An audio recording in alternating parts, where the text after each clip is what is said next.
Mendingan kalian pasang kutang. Cobalah sadari kamu bukan model preman asli. Tak mau sendiri berkelahi, belum ahli pandang orang remnya. Nah, sekarang kita masuk ke topik kita, yaitu perlawanan Indonesia terhadap kolonialisme. Bagaimana bisa satu pulau dengan pulau yang lain akhirnya bersatu dan menjadi seperti sekarang ini? Lalu, dari mana sejarah Indonesia dimulai? Mari kita bahas lebih jauh.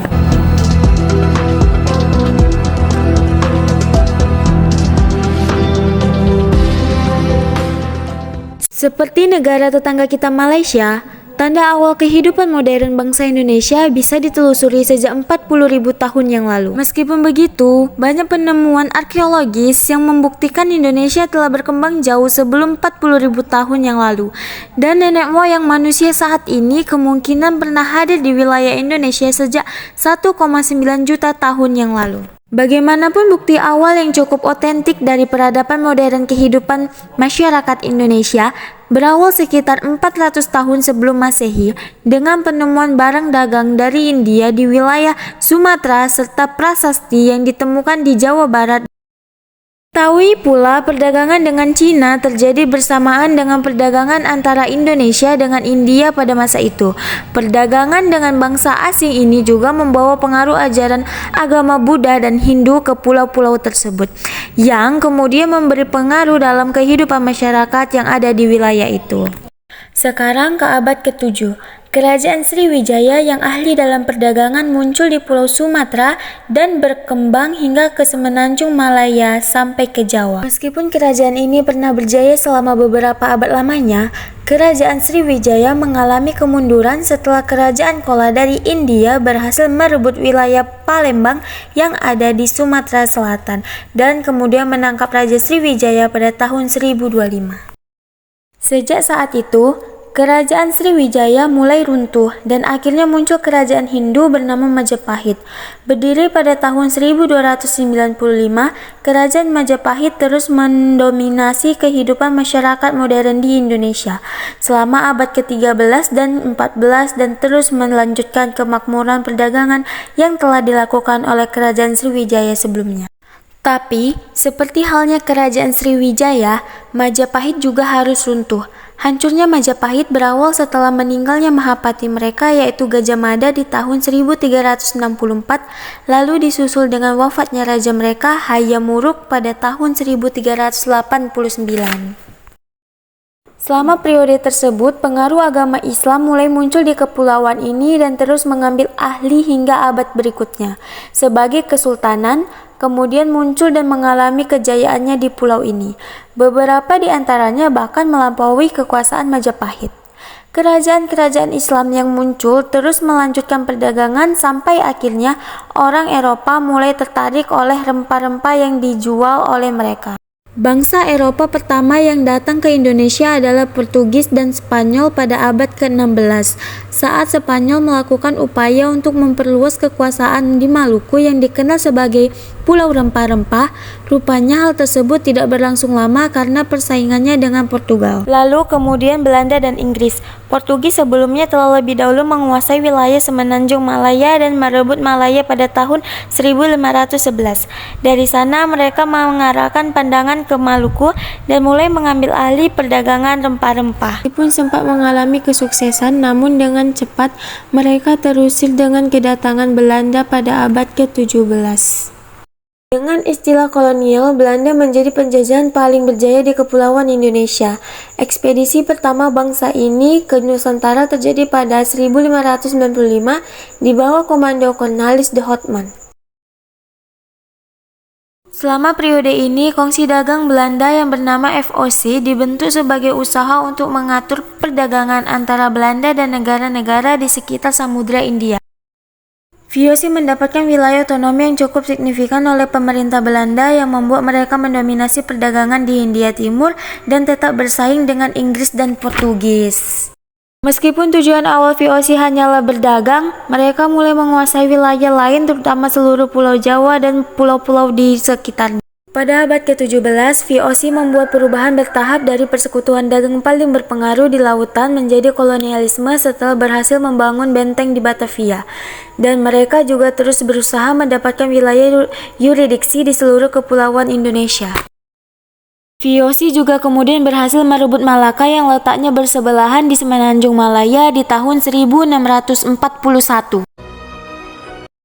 Pendudukan Hindia Belanda terus berkembang di abad ke-19 hingga awal abad ke-20, meskipun mengalami pasang surut ketika meletusnya Perang Diponegoro pada tahun 1825-1830 ketika penduduk Jawa melakukan perlawanan meski pada akhirnya Belanda yang memenangkan pertempuran ini.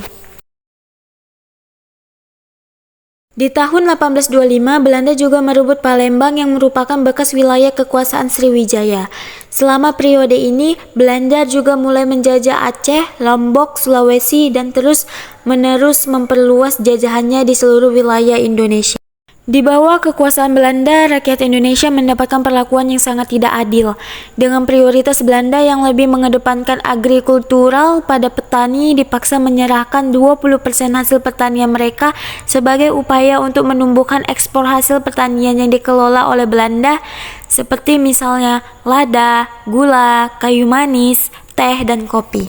Di tahun 1870-an, sistem ekonomi liberal mulai berlaku, dan Belanda kemudian mulai mendirikan perkebunan sendiri, meskipun tetap saja rakyat Indonesia yang dikorbankan dalam sistem tanam paksa. Akhirnya di awal abad ke-20, Belanda mulai membuat peraturan baru dengan tujuan untuk menciptakan kesejahteraan rakyat Indonesia yang dikenal sebagai politik etis atau politik balas budi, yang merupakan politik ancur-ancuran kolonial Hindia Belanda selama 4 dekade, dari 1901 sampai 1942. Peraturan ini kemudian membawa perubahan dengan dibangunnya sekolah-sekolah baru, reformasi pemerintah yang memberikan otonomi pada penjabat daerah, serta kesempatan bagi warga pribumi untuk mendapatkan pendidikan dan mempelajari lebih jauh mengenai kebudayaan Barat. Meskipun dengan adanya perubahan tersebut, tidak seluruh rakyat Indonesia mendapatkan dampaknya. Sebagian besar rakyat Indonesia masih tertindas oleh kolonialisme Belanda. Seiring berjalannya waktu, kebencian itu semakin memuncak yang kemudian memunculkan pergerakan nasional dan mendesak agar kemerdekaan segera dikumandangkan. Sayangnya, perjalanan rakyat Indonesia dalam merebut kemerdekaan malah diinstruksi oleh kehadiran Jepang selama Perang Dunia Kedua terjadi. Saat Jepang mulai menduduki Indonesia, mereka dengan cepat mengambil hati rakyat Indonesia dengan melibatkan di posisi administrasi. Tidak seperti Belanda, Jepang justru mendukung pergerakan nasional Indonesia. Meskipun begitu, strategi tersebut ternyata hanya berjalan sementara saja. Jepang kemudian memanfaatkan Indonesia dalam bentuk apapun yang cocok bagi mereka selama terjadinya Perang Dunia Kedua. Seperti yang sudah aku bahas sebelumnya, dengan berbagai strategi Jepang ingin menguasai sumber daya alam Indonesia yang melimpah sepenuhnya demi mencukupi kehidupan ekonomi rakyatnya. Hal ini pun berujung pada penolakan dari sebagian besar bangsa Indonesia. Meskipun demikian, hubungan antara Jepang dan Indonesia tidaklah buruk. Dan ketika mereka mulai mengalami kekalahan dalam Perang Dunia, Jepang memberikan dukungan di paruh akhir tahun 1944, Jepang sempat menyatakan tujuannya untuk menciptakan negara merdeka di Hindia Timur. Ketika itu, Terauchi Hisaichi, komandan tentara ekspedisi Jepang, memanggil Presiden Soekarno dan Muhammad Hatta untuk menginformasikan pada mereka bahwa Jepang bermaksud untuk memberikan kemerdekaan pada Indonesia. Kedua tokoh ini kemudian memproklamasikan kemerdekaan Indonesia pada 17 Agustus 1945. Proklamasi kemerdekaan ini sebenarnya tidak berjalan cukup mudah dan menimbulkan beberapa perlawanan antara Indonesia dengan pemerintahan kolonial baik Inggris maupun Belanda. Inggris tidak memiliki perlawanan yang kuat dan kemudian terpaksa mundur saat Belanda datang kembali untuk merebut apa yang telah mereka dapatkan sebelumnya. Setelah beberapa kali gagal dan mendapatkan kecaman dari bangsa-bangsa dunia lainnya seperti Amerika Serikat, akhirnya di tahun 1949 Belanda mengakui kemerdekaan Indonesia. Tahun-tahun berikutnya menandai perkembangan politik dan konstitusional disertai pasang surutnya perekonomian dan pertanian.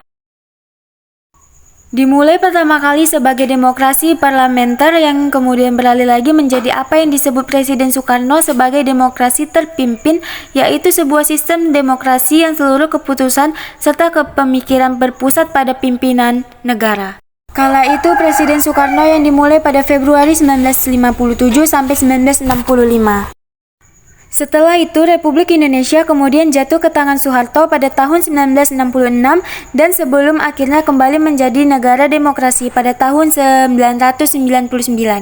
Saat ini Indonesia terus tumbuh dan berkembang sebagai negara yang merdeka. Berdasarkan data administrasi kependudukan pada Juni 2021, populasi Indonesia ada sekitar 272,2 juta, di mana 137,5 juta jiwa adalah laki-laki dan 134,7 juta adalah perempuan.